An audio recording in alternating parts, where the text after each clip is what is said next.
I'm really hungry right now and I have no idea what I'm about to cook. If you want to see what happens, stick around.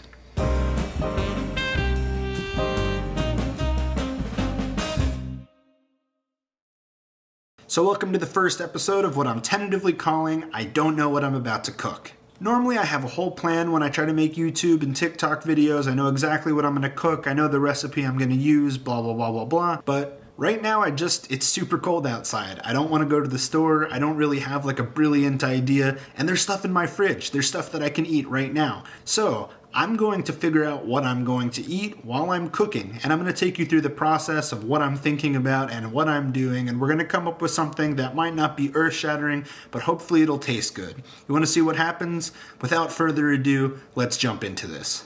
So the main thing that's been in my fridge that's been bothering me is this asparagus. It's been sitting in there for far too long, and it's kind of gotten to the point where if I just cooked it regularly, it's probably not going to have the best texture, so what do I do with it? It's almost like Chopped where they have a mystery ingredient. Like my whole idea is based around this asparagus, and I'm thinking why don't we turn it into a sauce? But I think just pureed asparagus would be boring, so let's find some other stuff. Let's start with an onion, and all of this is going to get blended, so I'm not going to really worry about cutting it thick or thin, just slicing it up. And of course, I'll save the scraps to make stock another time. So just to keep taking you through my thought process, we've got those things cut up, and I'm just going to see if there's any other knife work I can do right now. I always keep some pre-peeled garlic in my fridge, and I'm just going to mince that up because I think it would go nice. That wasn't proper English. It would go nicely with the rest of the sauce. And now I think that's all the knife work I'm going to do, so I'm just going to start cooking stuff, throw some olive oil in the pan, add the onions in slow motion for dramatic effect, and then we're going to add some salt. It's important to add salt in layers to properly season my sauce.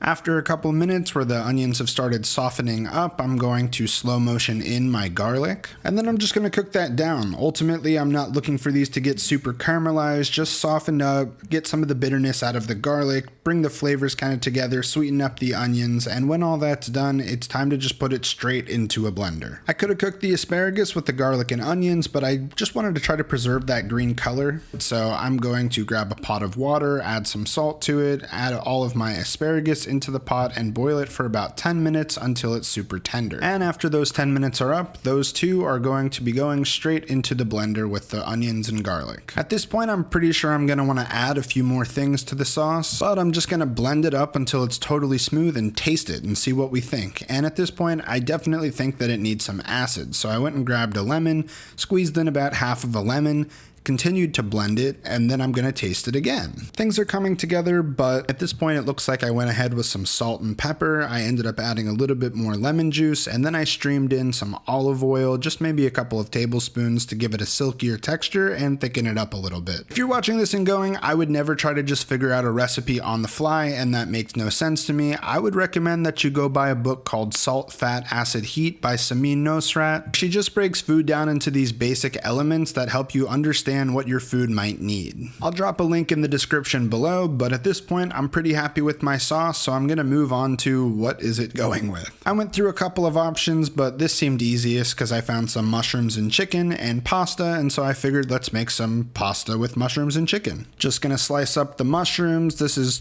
2 chicken breasts, so take the skin off, take the little piece out of the middle, and I'm just gonna cube it up to make all of this a lot easier. And then it's time to cook these down, so I'm gonna go in with some more olive oil, slow motion in those mushrooms. Don't forget to add a pinch of salt, and I already know that the mushrooms are going to take longer to cook than the chicken, so that's why I'm going in with those first, and I'm going to cook them until they're pretty much close to done, and then I'm just going to add in my chicken.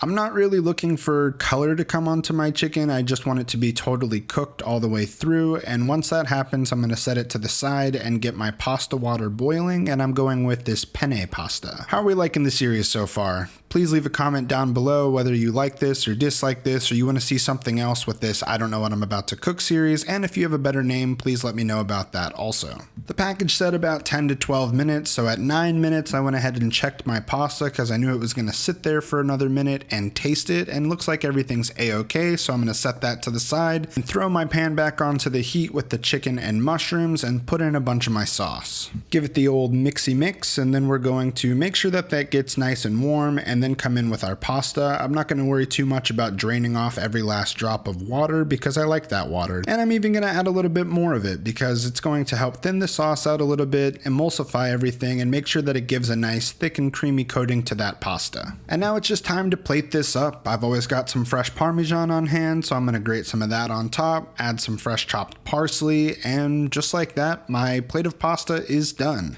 You might be skeptical at this point, so let's go sit down and find out how it tastes. Aha! We made it.